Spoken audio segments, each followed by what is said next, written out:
Pensemos na noite de 29 de junho de 2006. Nuremberg, Alemanha. Portugal contra os Países Baixos. Um jogo dos oitavos de final do Mundial que começou como uma partida de futebol e acabou em algo muito mais próximo de uma rixa de rua. 4 cartões vermelhos, 16 cartões amarelos. Um árbitro que perdeu o controle de forma tão completa, tão evidente, que o jogo acabou por ganhar um nome próprio, um nome que ainda ecoa na história do futebol quase 2 décadas depois. A Batalha de Nuremberg.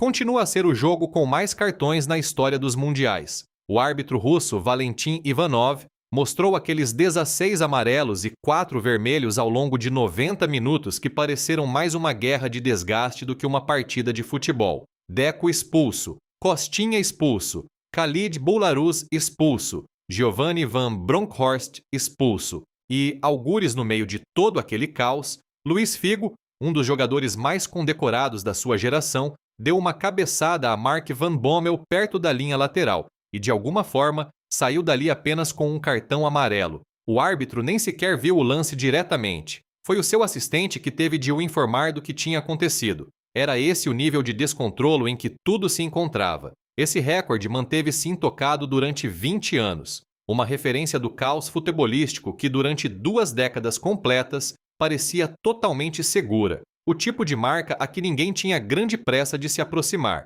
E então, ontem à noite, na Cidade do México, num estádio que já recebeu 3 cerimônias de abertura de mundiais ao longo de 6 décadas de história do futebol, o primeiro jogo do Mundial de 2026 ficou a um único cartão vermelho de o igualar. 3 cartões vermelhos, 2 deles para a África do Sul, que terminou o jogo com 9 jogadores. Um para o México, que acabou a noite com 10. Um jogo que começou com a cor, o ruído e a grandiosidade da maior cerimônia de abertura que este torneio alguma vez apresentou, e que depois desceu, primeiro gradualmente, depois de uma só vez, para exatamente aquele tipo de futebol que deixa toda a gente a falar na manhã seguinte. E nem tudo, diga-se, sobre o futebol em si. O México venceu por 2-0. No papel, o resultado é limpo. A história por baixo dele não tem nada de simples. Então, o que aconteceu realmente ontem à noite no Azteca? E o que nos diz isso sobre o Mundial que acaba de começar?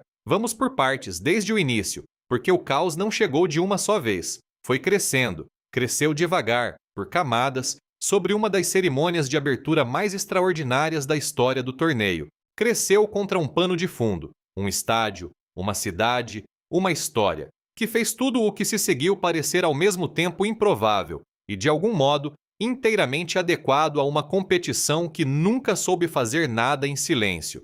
A cerimônia em si foi extraordinária, não há outra palavra. Shakira interpretou o hino oficial do torneio na sua 4ª cerimônia de abertura de um Mundial, um recorde que pertence apenas a ela. Os Maná levaram todo o peso da tradição do rock mexicano para um palco onde 83 mil pessoas já vibravam com uma energia quase elétrica. A voz de Andrea Bocelli encheu o Azteca de uma forma que pareceu silenciar a multidão em vez de a entusiasmar, algo raro e notável num estádio tão ruidoso. E depois, Salma Hayek apareceu sem anúncio prévio e o estádio simplesmente explodiu. Não há descrição mais exata do que essa. Lila Downs deu as boas-vindas ao mundo em espanhol, inglês, mixteco e náhuatl, as línguas indígenas da terra onde o estádio se ergue. E, ao fazê-lo, disse algo sobre aquilo que o México compreende e que o principal país anfitrião deste torneio tem repetidamente tido dificuldade em expressar: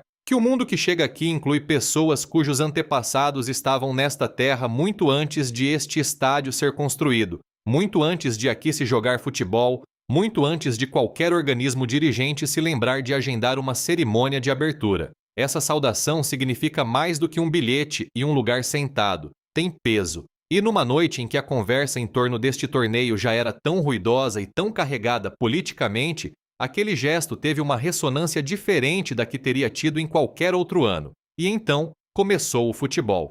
Em poucos minutos, o jogo teve o seu primeiro momento importante. Um médio sul-africano fez um mau domínio mesmo à entrada da área. O México leu o erro de imediato. Julián Quiñones encontrou o espaço que a falha tinha criado e rematou limpo e rasteiro para a baliza. Pé direito. Bola baixa. Ronwen Williams, na baliza sul-africana, Não tinha absolutamente qualquer hipótese. O Azteca explodiu. México 1, África do Sul 0. O primeiro golo do Mundial de 2026, marcado nos primeiros 10 minutos, nasceu diretamente de um erro defensivo de uma equipa que tinha passado os 11 dias anteriores a atravessar uma verdadeira crise logística. Um voo retido em Joanesburgo, uma emergência de vistos que envolvia toda a comitiva, a pressão muito real de ouvir, repetidamente, que quase não tinham chegado ao jogo que agora estavam a disputar. Uma preparação capaz de partir uma equipa menos resistente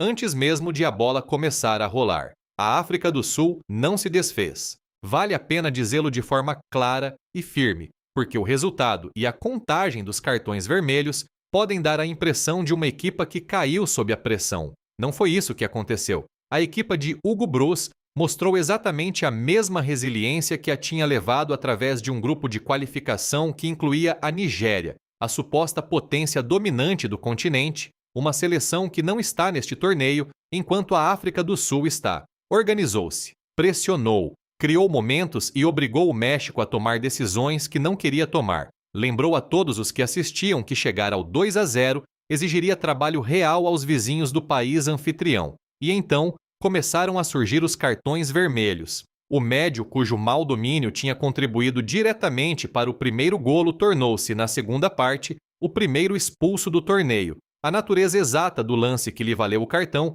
acrescentou mais uma camada de tensão a um jogo que já tinha mais do que suficiente. A África do Sul perdia por um golo e passava agora a jogar com 10. A matemática da sua noite mudara drasticamente, mas continuou a jogar, continuou a competir, continuou a encontrar razões para não desistir. E isso diz algo genuíno sobre este grupo de jogadores. O México aproveitou a vantagem como se espera de uma equipa da casa. E então veio a substituição. Raul Jiménez entrou em campo. O que se seguiu é o momento que continuará a ser repetido quando os cartões vermelhos, a polêmica arbitral e o ruído administrativo em torno deste torneio já tiverem desaparecido nas notas de rodapé. Jiménez marcou o seu primeiro golo de sempre num Mundial aos 35 anos. No seu quarto Mundial, no estádio onde cresceu a ver futebol. Marcou, apontou para o céu, as lágrimas vieram e 83 mil pessoas que já o amavam compreenderam naquele instante exatamente o que estavam a testemunhar. Este homem não devia estar a jogar futebol profissional. Já não. A 29 de novembro de 2020, num jogo da Premier League frente ao Arsenal, no Emirates Stadium, em Londres, Jiménez subiu para disputar uma bola aérea e chocou de frente com o defesa do Arsenal David Luiz. Caiu de imediato e não se levantou. Seguiu-se uma cirurgia de urgência em poucas horas. Fratura do crânio. Uma lesão cerebral tão grave que a preocupação inicial não era saber se voltaria ao futebol. A preocupação inicial era saber se voltaria a uma vida normal. Os médicos trabalharam para aliviar a pressão no cérebro. Passou dias sob cuidados especializados em Londres enquanto o seu país sustinha a respiração. O processo de recuperação foi longo, cuidadoso e verdadeiramente incerto de uma forma que ia muito além do calendário habitual de uma lesão desportiva. Gestos básicos do futebol tiveram de ser reconstruídos do zero.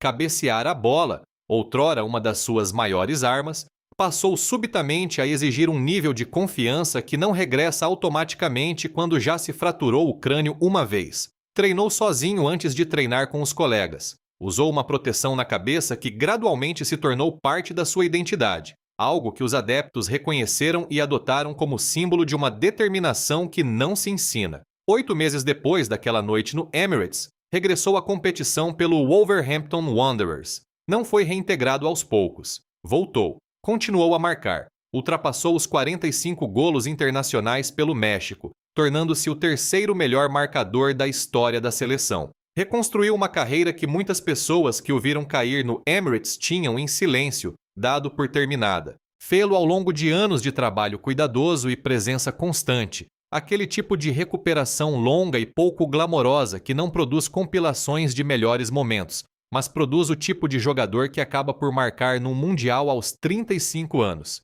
E então, nos meses anteriores a este torneio, o pai morreu. O homem que tinha estado presente em tudo, na lesão, na cirurgia, nos meses de reabilitação e nos anos lentos de trabalho para voltar a um nível que justificasse a convocatória para um Mundial. Quando Giménez marcou, apontou para o céu e as lágrimas surgiram. Fez aquilo que os futebolistas fazem nos raros momentos em que o peso acumulado de uma vida inteira se torna demasiado grande para caber nos limites habituais de uma celebração de golo, apontava para o pai. Num estádio onde a memória de todos os grandes futebolistas mexicanos que ali jogaram vive no ruído da multidão, marcou o seu primeiro golo em mundiais aos 35 anos, 6 anos depois de uma fratura do crânio que ameaçou não apenas a carreira, mas a vida, meses depois de perder o pai, no Azteca, no estádio onde passou anos a sonhar exatamente com aquele momento. Se isso não o comoveu, então é porque não estava realmente a ver. E então, o caos voltou a impor-se com aquele sentido de oportunidade que faz o futebol parecer quase deliberado. Motobi Mvala avançou pela África do Sul. César Montes, defesa central do México, tentou travá-lo e fez-lhe falta fora da área. O árbitro levou a mão ao bolso. Cartão vermelho. O México também ficava reduzido a 10. 3 cartões vermelhos no jogo de abertura do Mundial de 2026. O segundo total mais alto, em igualdade, em qualquer jogo da história dos mundiais. Apenas um abaixo dos 4 da Batalha de Nuremberg. África do Sul com 9, México com 10. Os minutos finais do jogo inaugural do maior torneio de futebol do planeta pareceram menos a montra imaginada pelo organismo dirigente e mais a um desporto a testar, em palco máximo, os limites daquilo que um só árbitro consegue gerir. Esse árbitro, o brasileiro Wilton Sampaio, teve também o seu próprio momento espalhado pelas redes sociais antes mesmo do apito final. A FIFA introduziu neste Mundial um novo sistema de comunicação. Em teoria, os árbitros usam um microfone no estádio para explicar ao público as decisões do VAR, transparência, responsabilização, uma linha direta entre o oficial no relvado e as 83 mil pessoas nas bancadas que merecem compreender o que está a acontecer. E por quê? Na prática, ontem à noite no Azteca, quando Sampaio pegou no microfone para explicar a decisão que levou ao segundo cartão vermelho da África do Sul, quase ninguém no estádio conseguiu perceber uma única palavra do que ele disse. O áudio era pouco claro. A explicação gerou mais confusão do que esclarecimento. O vídeo espalhou-se imediatamente por todas as plataformas onde se discute futebol. Um árbitro no maior jogo do ano, microfone na mão, a tentar explicar uma decisão crucial a um estádio cheio e a produzir algo que se tornou um símbolo viral de boas intenções que simplesmente não sobreviveram ao contato com a realidade. É difícil não ver esse momento como uma metáfora bastante precisa para vários outros aspectos deste torneio. Dá também a questão da pausa para hidratação. A FIFA determinou uma pausa de arrefecimento de 3 minutos ao 20º minuto de cada parte em todos os jogos deste Mundial. A justificação: o bem-estar dos jogadores. Condições de calor extremo em várias cidades anfitriãs, particularmente em estádios no sul dos Estados Unidos e em partes do México. No Azteca, em altitude e ao serão, essas condições eram menos agudas do que serão em Houston ou Monterrey nas próximas semanas. Mas a pausa aconteceu na mesma. E quando as câmaras se afastaram do relvado para 3 minutos programados de publicidade televisiva, os comentários nas redes sociais foram certeiros e específicos. Os jogadores têm uma pausa obrigatória para a hidratação em todos os jogos. O mesmo organismo dirigente que introduziu essas pausas obrigatórias tinha tentado, na semana anterior ao início do torneio, aplicar uma política que proibia os adeptos de levar garrafas de água pessoais para os recintos. A reversão dessa proibição, anunciada depois de o primeiro-ministro britânico a ter classificado publicamente como simplesmente errada, foi o desfecho correto. Mas o momento em que surgiu, precisamente na mesma semana da primeira pausa obrigatória para a hidratação dos jogadores, ilustrou uma falha no pensamento institucional que a noite de abertura nada fez para fechar. 2 decisões tomadas pela mesma organização, apontando em direções opostas sobre o mesmo tema, na mesma semana.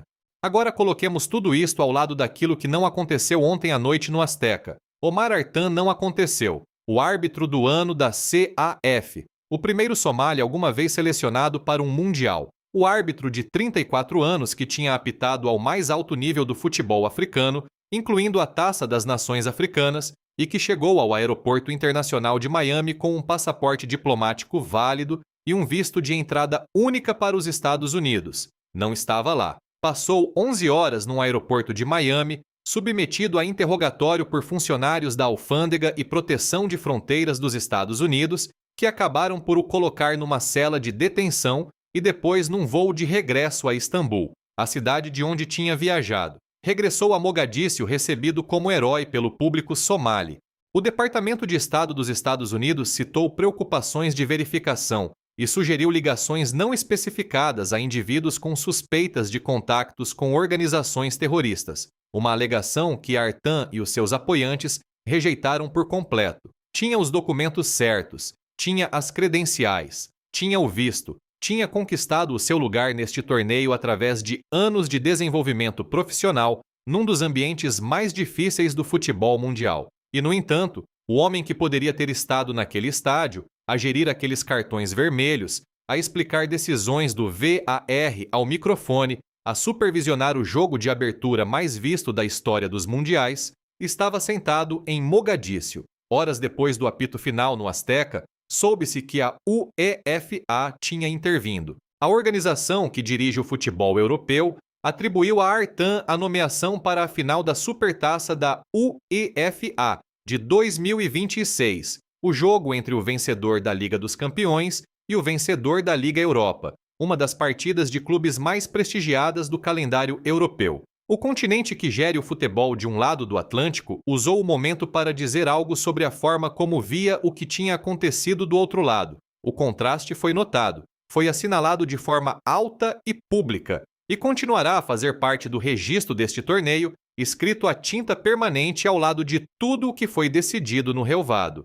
Pensemos no que a Batalha de Nuremberg produziu realmente para além da sua merecida reputação de caos. Produziu o golo de Maniche, um remate de uma qualidade tão feroz que continua a ser um dos golos tecnicamente mais belos da história das fases a eliminar dos mundiais, marcado no meio de um jogo que, de resto, já tinha abandonado qualquer pretensão de beleza.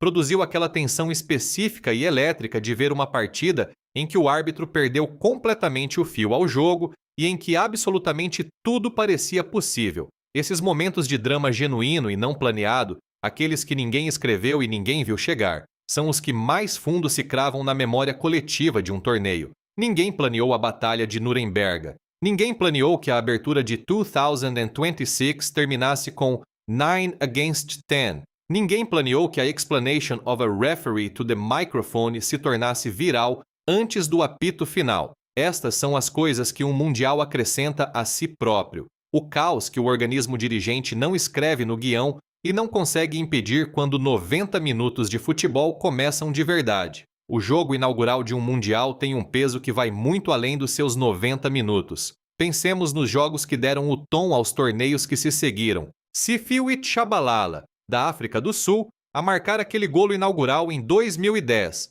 o primeiro mundial em solo africano, com as vuvuzelas a criarem um som que nunca antes existira num estádio de futebol e que nunca voltou a ser verdadeiramente replicado. A França a perder com o Senegal em 2002, os campeões em título derrotados por uma nação africana, num jogo que enviou uma mensagem ao resto do mundo sobre o que estava para vir. Alemanha e Costa Rica em 2006, um 6-3 no jogo de abertura que anunciou, com absoluta clareza, que aquele torneio seria feito de golos, futebol aberto e espetáculo. Cada jogo inaugural diz alguma coisa, cada um deles anuncia uma temperatura. O jogo de ontem à noite anunciou que o Mundial de 2026 quer ser sentido, que o futebol não será delicado, que as histórias chegarão, quer o organismo dirigente as consiga gerir ou não, que um jovem de 17 anos chamado Gilberto Mora, o jogador mais jovem da América do Norte a disputar um Mundial, nascido depois de o torneio de 2006 já ter acontecido,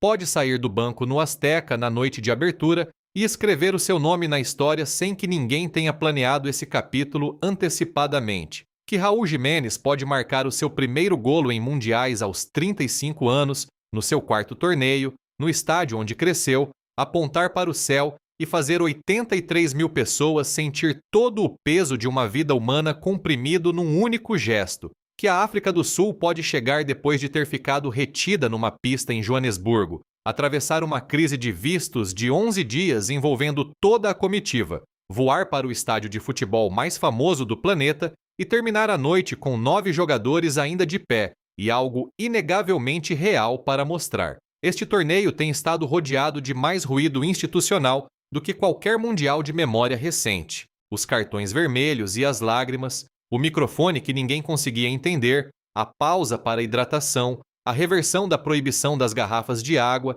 e a sombra de um árbitro que devia ter estado ali e não esteve. Nada disso era o que o organismo dirigente tinha planeado para a sua noite de abertura. Tudo isso foi o que o Mundial realmente produziu. E no fim, é isso que esta competição sempre fez. Pega no que lhe é dado. Pega na cerimônia, na política, na logística, nas decisões institucionais e nas controvérsias administrativas. E de tudo isso faz algo que ninguém poderia ter escrito antecipadamente. Algo que pertence inteiramente aos 90 minutos de futebol e às pessoas que os jogam. Ontem à noite, no Azteca, o Mundial de 2026 anunciou-se, não em silêncio, não com delicadeza, não de acordo com qualquer plano, mas em voz alta, caoticamente e inteiramente nos seus próprios termos, a única forma que alguma vez conheceu.